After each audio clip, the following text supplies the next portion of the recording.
আপনারা দেখছেন এই মুহূর্তের আবহাওয়ার গুরুত্বপূর্ণ খবর। আজ 30শে সেপ্টেম্বর সোমবার। রাজ্য জুড়ে আবারও ভারী বৃষ্টির সতর্কবার্তা জারি করল আলিপুর আবহাওয়া দপ্তর। আমাদের রাজ্যের পাশাপাশি আসাম, মেঘালয়, মণিপুর, বাংলাদেশ সমস্ত অঞ্চলে ভারী থেকে অতি ভারী বৃষ্টির সতর্কবার্তা রয়েছে। আসামে ভারী থেকে অতি ভারী বৃষ্টির সতর্কবার্তা রয়েছে আগামীকাল থেকে। দক্ষিণবঙ্গের পাশাপাশি উত্তরবঙ্গেও ভারী বৃষ্টির সতর্কবার্তা রয়েছে। তো সুপ্রিয় বন্ধুরা, আগামী 3 দিন আবহাওয়া কেমন থাকবে, পুজোর দিনগুলোতে আবহাওয়া কেমন থাকবে এবং আজকের আবহাওয়া কেমন থাকবে, সবকিছুই থাকবে এই প্রতিবেদনে। অবশ্যই চ্যানেলটিকে সাবস্ক্রাইব করে ভিডিওটিকে সম্পূর্ণ দেখার চেষ্টা করুন। আমরা সুপ্রিয় বন্ধুরা চলে আসবো উপগ্রহ চিত্রতে। অবশ্যই আপনাদের জেলার আবহাওয়ার পরিস্থিতি আমাদের ভিডিওর কমেন্ট বক্সে লিখে জানাবেন। আমরা দেখতে পাচ্ছি বাংলাদেশে তৈরি হচ্ছে বজ্রগর্ভ মেঘ। সিলেট সহ আমাদের ত্রিপুরা, আগরতলা, লাখাই, কাপাসিয়া, ঢাকা, তারপরে হচ্ছে হোমনা, তারপরে হচ্ছে এদিকে কিশোরগঞ্জ, ভালুকা, ত্রিশাল, এইসব অঞ্চলে বজ্রগর্ভ মেঘ তৈরি হচ্ছে। সেখান থেকে বৃষ্টিপাত সম্ভাবনা রয়েছে এবং বৃষ্টিপাত ত্রিপুরাতে হচ্ছে। আমাদের পশ্চিমবঙ্গ প্রায় পরিষ্কার, উত্তরবঙ্গে মেঘলা আকাশ, দক্ষিণবঙ্গের খানিকটা মেঘলা আছে মানে নদিয়া ডিস্ট্রিক্টে। তারপরে কিন্তু মোটামুটি সবটাই রৌদ্রোজ্জ্বল আকাশ, পরিষ্কার আকাশ, সেভাবে কিন্তু বৃষ্টিপাত আমরা দেখতে পাচ্ছি না। ইনফ্রারেড মোডেও সেটা আমরা দেখতে পাচ্ছি, বৃষ্টিপাত সেরকম হচ্ছে না। এদিকে একটা খতরনাক ঘূর্ণিঝড় ল্যান্ডফল করেছে ইতিমধ্যেই তাইওয়ানের কাছাকাছি।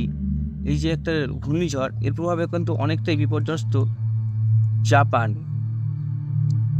এই দক্ষিণ চীন সাগরে দেখুন, এই যে ঘূর্ণিঝড়, এই ঘূর্ণিঝড় কিন্তু অনেকটা শক্তিশালী বন্ধুরা।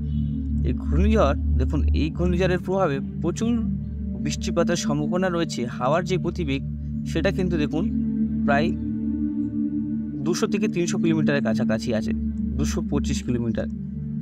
আস্তে আস্তে এটা দেখুন এই অঞ্চলে চলে যাবে, তখন তার গতিবেগ 250 কিলোমিটার, 300 কিলোমিটারের কাছাকাছি চলে আসবে। দেখুন যখন ল্যান্ডফল করবে তার গতিবেগ 190 কিলোমিটার, 200 কিলোমিটারের কাছাকাছি ল্যান্ডফল করবে তাইওয়ানে তার ল্যান্ডফল করবে। এর প্রভাবে কিন্তু বিপর্যস্ত হবে তাইওয়ান। আর ভয়ানক ঘূর্ণিঝড়, এগুলা ঘূর্ণিঝড় খুব কমই দেখা যায়।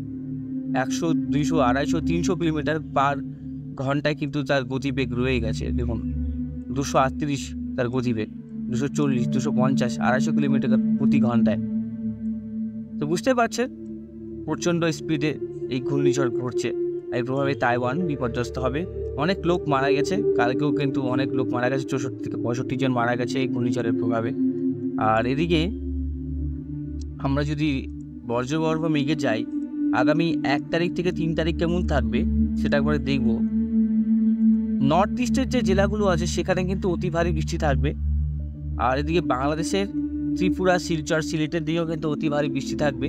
কুমিল্লা, ঢাকা, বরিশাল, খুলনা, ময়মনসিংহ, আমাদের কলকাতা, চন্দননগর, শান্তিপুর, আরামবাগ, বর্ধমান, দুর্গাপুর, বাঁকুড়া, সিউড়ি, নলহাটি, দুমকা, মালদা পর্যন্ত কিন্তু বৃষ্টি থাকবে। 1 তারিখ থেকে বজ্রগর্ভ মেঘ তৈরি হবে। 1 তারিখ থেকে উপকূলবর্তী জেলাগুলোতে আবারও ভারী বৃষ্টি থাকার সম্ভাবনা রয়েছে। এদিকে গোটা বাংলাদেশ, আসাম, গুয়াহাটি, বঙ্গাইগাঁও, এদিকে গোটা বাংলাদেশ অঞ্চলে কিন্তু প্রবল বৃষ্টি থাকবে।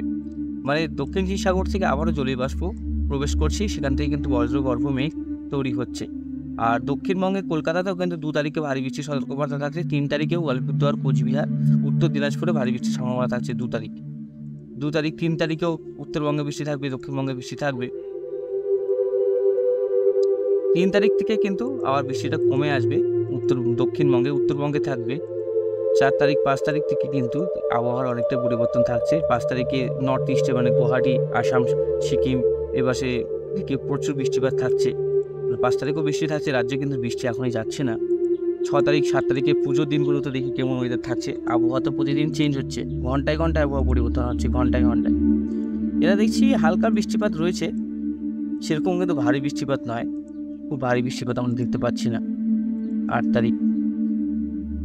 তারিখ একটু বৃষ্টি রয়েছে, মোটামুটি আবহাওয়া পরিবর্তন আসবে, সেরকম নাও হতে পারে। সেরকম বৃষ্টিপাত থাকবে না, কিন্তু মেঘলা আকাশ থাকবে বন্ধুরা। খুব রোদ থাকবে এরকম না, কিন্তু মেঘলা আকাশ থাকার সম্ভাবনা রয়েছে। মেঘলা থাকবে, আবহাওয়া ভালো থাকবে। আস্তে আস্তে কিন্তু দেখবেন রাতের ওয়েদার চেঞ্জ হচ্ছে, রাতে একটু করে ঠান্ডা পড়ছে। রাতের ওয়েদারটা কিন্তু ক্লাইমেটটা চেঞ্জ হচ্ছে নর্থের দিকে, আস্তে আস্তে সাউথের দিকেও চলে আসবে সেই ব্যাপারটা। 1-2 দিন সময় লাগবে আরও। আর আমরা যদি ক্লাউডসে যাই, টোটাল তাহলে ক্লিয়ার আমরা ওয়েদারটা দেখতে পাবো। 6 তারিখে দিকে যদি হয়, 6 তারিখেই মোটামুটি বৃষ্টি রয়েছে উত্তরবঙ্গে, দক্ষিণবঙ্গে কম, উত্তরবঙ্গের চান্সেস বেশি আছে। 8 তারিখে 8 তারিখ, 9 তারিখ।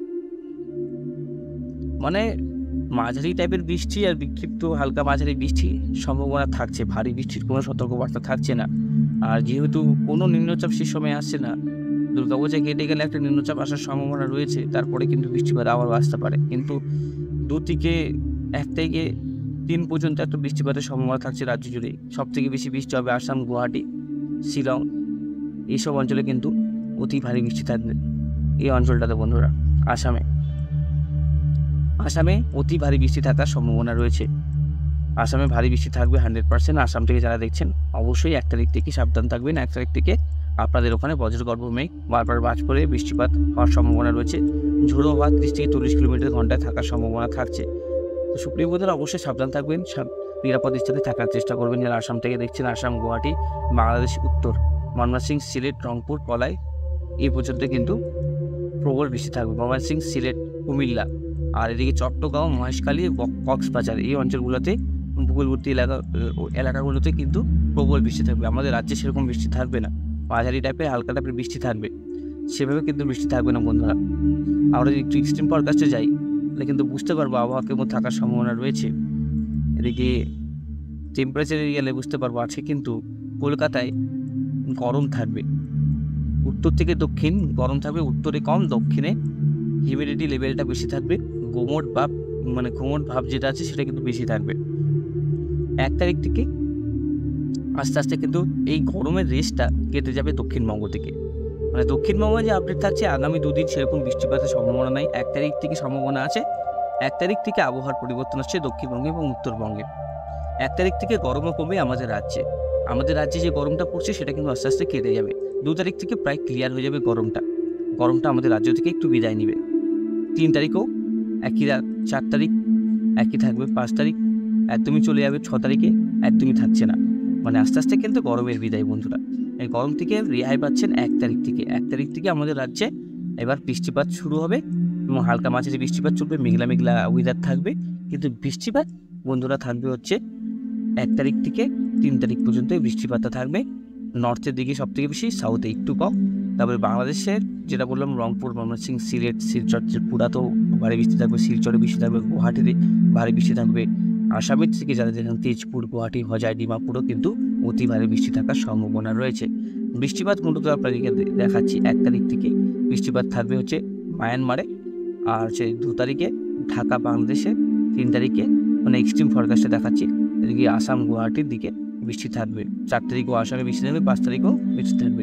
সেভাবে ভারী বৃষ্টি হচ্ছে না আমাদের দক্ষিণবঙ্গে, ঠিক আছে। এই নিম্নচাপের প্রভাবে যে 1 তারিখ, 2 তারিখ, 3 তারিখ, এই 3 তারিখ পর্যন্ত দক্ষিণবঙ্গে বৃষ্টিপাত পাবে। তারপরে কিন্তু একটু শুকনো ওয়েদার থাকবে একদম 30 তারিখ, 1 তারিখ, 2 তারিখ, 3 তারিখ। তারপর থেকে ইভেন আকাশে মেঘলা থাকবে, হালকা হালকা বৃষ্টি পাচ্ছে না, আবার একটু হালকা মেঘ হচ্ছে, আবার হালকা বৃষ্টি, এরকম কিন্তু সেরকম ভারী বৃষ্টি নয়। আর পুজোর দিকে আবহাওয়া আরও ভালো হবে, পুজোর দিকে আবহাওয়া আরও মনোরম হবে। সেরকম কোনো বিপজ্জনক অনেক চ্যানেলে দেখাচ্ছে পুজোয় প্রচুর বৃষ্টি হবে, সেরকম কিন্তু কোনো কিছুই না বন্ধুরা। পুজোতে যদি বৃষ্টি হয় খুব হালকা টাইপের বৃষ্টি হবে, সেরকম কোনো বৃষ্টি হবে না পুজোতে। 7 থেকে 10 তারিখ পর্যন্ত আবহাওয়া পরিষ্কার থাকবে, মনোরম থাকবে, আর সেরকম গরমও থাকবে না। টেম্পারেচারও খুব নিম্নতাপমাত্রা থাকবে, 28 থেকে 30-এর মধ্যেই টেম্পারেচার থাকবে, ঠিক আছে। আবহাওয়া অনেকটা পরিবর্তন আসছে, অবশ্যই জানাবো। কিন্তু 30 তারিখ আজকে একটু গরম থাকবে, দক্ষিণবঙ্গ জুড়ে প্রবল গরম থাকবে আজকে। তারপরে আস্তে আস্তে গরমটা কিন্তু 1 তারিখ থেকে কেটে যাবে। হাওয়ার যে পরিমাণ সেটা কিন্তু নর্থের দিকে একটু থাকবে 30 তারিখ, 1 তারিখ, 3 তারিখে একটু থাকবে নর্থে হাওয়া, 4 তারিখ, 5 তারিখ, 6 তারিখ সেরকম কিন্তু নেই। আমরা যদি আপনাদেরকে স্ট্রিপ ফরকাস্ট দেখে আমরা রেডারও দেখি, রেডারও আমরা দেখতে পাচ্ছি মোটামুটি বাংলাদেশের দিকে বৃষ্টি হচ্ছে, আর এদিকে ঘূর্ণিঝড়ের প্রভাবে বৃষ্টিপাতটা এখানে হচ্ছে। আর ঘূর্ণিঝড় কোথায় কোথায় হচ্ছে একবার দেখে নিই আপনাদেরকে, দেখলে বুঝবেন 6টা ঘূর্ণিঝড় এখানে আছে। আর এই ঘূর্ণিঝড় হচ্ছে খাতান। এই খাতান ঘূর্ণিঝড় কিন্তু অনেকটা বিপজ্জনক মানে প্রবল বিপজ্জনক। আর এইসব ঘূর্ণিঝড় দেখুন প্যাসিফিক ওশানেই হয়, আর প্যাসিফিক ওশান এখন প্রচণ্ড গরম হচ্ছে। এর প্রভাবে কি হচ্ছে, এখানে যত জলীয় বাষ্প সব আমাদের ভারতবর্ষে প্রবেশ করছে। আর প্যাসিফিক ওশান সেরকম অত গরম হতো না, কিন্তু এই বছরটা একটু বেশি গরম হচ্ছে, আর প্রচণ্ড ঘূর্ণিঝড় তৈরি হচ্ছে এই জায়গাটা। আগামী 2 মাসে এখানে প্রায় 40টা ঘূর্ণিঝড় তৈরি হয়েছে, 40টা। ছোটোখাটো মিলিয়ে বলছি।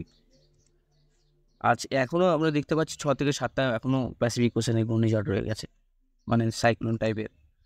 প্রবল কিন্তু এখন বৃষ্টি হবে। তাইওয়ানে কিন্তু বিপজ্জনক অবস্থা। তাইওয়ানে মানে ঘন্টায় ধরুন যদি 250 কিলোমিটার ঘন্টায়, প্রতি ঘন্টায় যদি কোনো ট্রেনও যায়, বুলেট ট্রেনের মতন, মানে এত স্পিড, মানে কতটাই হাওয়ার যে গতিবেগ 250 কিলোমিটার ঘন্টায়, অনেকটাই কিন্তু স্পিড এই ঘূর্ণিঝড় খাতান। যাই হোক সুপ্রিয় বন্ধুরা, আমরা স্যাটেলাইটে অনেক কিছুই দেখলাম, ইনফ্রারেড মোডও দেখলাম, সব কিছুই আপনাদেরকে বিস্তারিত জানালাম। আবার আপনারা কিন্তু অবশ্যই আপনাদের জেলার আবহাওয়ার পরিস্থিতি আমাদের ভিডিওর কমেন্ট বক্সে লিখে জানাবেন। আর অবশ্যই জেলার আবহাওয়া কেমন রয়েছে সেটাও কিন্তু জানালে ভালো হয় আমাদের কমেন্ট বক্সে। তো আপডেট দেওয়ার মতো আজকে আর কিছু নেই খুব, যে কোনো কিছু বিপজ্জনকভাবে আসছে বা কোনো কিছু খারাপ, কোনো কিছুই নেই। আবহাওয়া খুব ভালো হচ্ছে, আবহাওয়া আরও ভালো হবে, ওয়েদারটা ঠিকঠাক হচ্ছে। আর সেরকম গরমটা যেটার জন্য মানুষ বিরক্ত বোধ করে, যেরকম হিউমিডিটি লেভেলটা খুব বাড়ছে, বারবার ঘেমে যাওয়া, কোমর ভাব, বারবার জল পিপাসা পাওয়া, এরকম জিনিসটা কিন্তু কেটে যাবে 1 তারিখ থেকে। পুরোপুরি আস্তে আস্তে যখন পুরোপুরি ক্লিয়ার হয়ে যাবে, 2 তারিখ থেকে তো একদমই মনোরম আবহাওয়া চলে আসবে। ঠিক আছে, আবহাওয়া অতটা গরম থাকবে না, পুজোতেও কিন্তু আবহাওয়া অত গরম থাকবে না। আমি আবার আপনাদেরকে আবার একটু দেখিয়ে দিচ্ছি, তাহলে বুঝতে পারবেন। দেখুন, আমাদের 6 তারিখ পর্যন্ত কিন্তু কোনো কিছুই নেই, 7 তারিখ থেকেই কিন্তু গরম থাকবে না, যেটা আপডেট থাকছে 7 তারিখ থেকে কোনো গরম থাকবে না। আজকের মতন এখানে সমাপ্ত করছি বন্ধুরা। অবশ্যই আপনারা সাবধান থাকবেন, নিরাপদ থাকবেন, ভালো মতন পুজোর দিনগুলো কাটাবেন। ধন্যবাদ আজকে। আবার কালকে দেখা হবে নতুন আপডেট নিয়ে। দেখা যাক কী আপডেটে চেঞ্জ হচ্ছে। অবশ্যই চ্যানেলে থাকবেন, সাবস্ক্রাইব করে রাখবেন, অবশ্যই শেয়ার করবেন।